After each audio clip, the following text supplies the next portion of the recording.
Statue of liberty सिर्फ एक मूर्ति नहीं बल्कि आज़ादी और लोकतंत्र की पहचान है।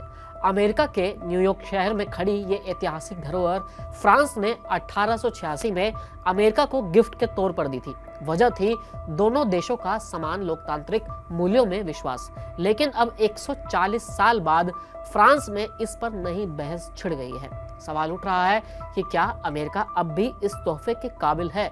ये बहस तब तेज हुई जब यूरोपीय संसद के सदस्य और फ्रांस की वामपंथी पार्टी के सह अध्यक्ष राफेल ग्लुक्समान ने अमेरिका से स्टैच्यू ऑफ लिबर्टी को वापस लौटाने की मांग कर दी। उनका कहना है कि अमेरिका अब इस ऐतिहासिक धरोहर के काबिल नहीं रह गया है। ग्लुक्समान ने अपने समर्थकों को संबोधित करते हुए कहा कि हमें स्टैच्यू ऑफ लिबर्टी वापस दे दो। अमेरिका ने तानाशाहों का पक्ष लेना शुरू कर दिया है। उन वैज्ञानिकों को नौकरी से निकाला जा रहा है जो रिसर्च में स्वतंत्रता की मांग कर रहे हैं। हमने ये मूर्ति तोहफे में दी थी, लेकिन अब लगता है कि वे इसकी कद्र नहीं करते हैं। ये हमारे पास ज्यादा सुरक्षित और खुश रहेगी। ग्लुक्समान के इस बयान पर फ्रांस में उनके समर्थकों ने जोरदार ताली बजाई। उनका ये बयान ऐसे समय में आया है जब अमेरिका और यूरोप के बीच कई नीतिगत मुद्दों पर मतभेद बढ़ रहे हैं, खासकर यूक्रेन को सैन्य सहायता देने के मामले में। इस मामले पर संयुक्त राष्ट्र की सांस्कृतिक इकाई यूनेस्को ने साफ कर दिया है कि स्टैच्यू ऑफ लिबर्टी अमेरिका की संपत्ति है। दरअसल ये मूर्ति 1884 में फ्रांस की ओर से अमेरिका को गिफ्ट के तौर पर दी गई थी।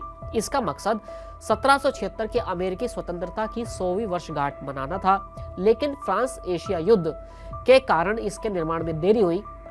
इसके निर्माण की लागत फ्रांस ने उठाई, जबकि अमेरिका ने इसके पेडेस्टल के लिए फंड जुटाया।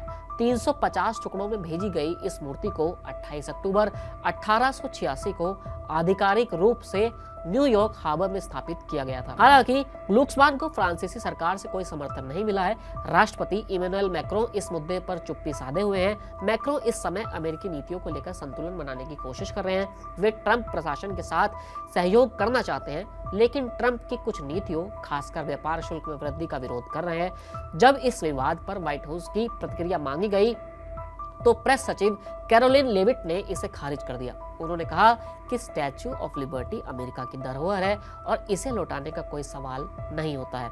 लेविट ने फ्रांस पर कटाक्ष करते हुए भी कहा कि अगर अमेरिका ना होता तो आज फ्रांस के लोग जर्मन भाषा बोल रहे होते। फ्रांस को यह भूलना नहीं चाहिए कि पहले और दूसरे विश्व युद्ध में अमेरिका ने उसकी मदद की थी। उन्हें हमेशा इसके लिए आभारी रहना चाहिए। हालांकि इस बयान में फ्रांस की उस ऐतिहासिक भूमिका को नजरअंदाज किया गया है जब फ्रांस ने अमेरिकी स्वतंत्रता संग्राम में अहम भूमिका निभाई थी। अब देखना यह होगा कि आखिर यह स्टैच्यू ऑफ लिबर्टी का विवाद कहां तक जाता है। फिलहाल इस वीडियो में इतना ही। फिर मिलेंगे नए वीडियो के साथ। शुक्रिया।